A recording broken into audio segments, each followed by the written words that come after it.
Hola a todos, somos deportistas del CEAR de Valencia y tenemos algo que contarte.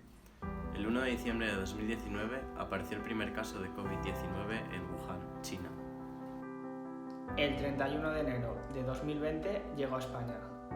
El día 13 de marzo nuestras instalaciones fueron cerradas.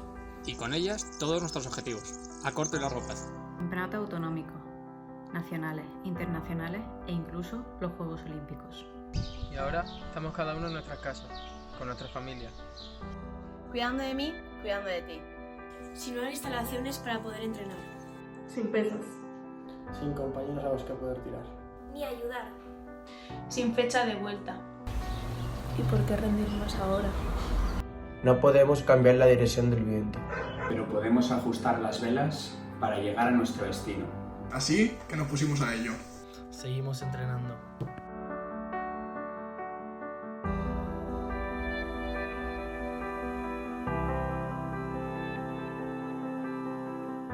Sumando.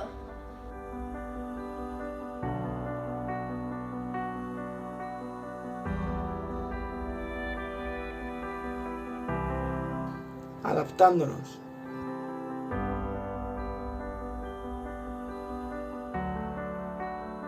Pasando el tiempo como podemos.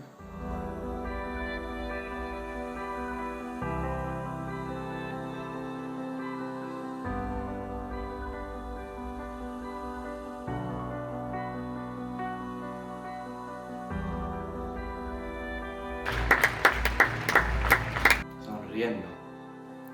Queriendo. Porque esto pasará. Y volveremos a brillar.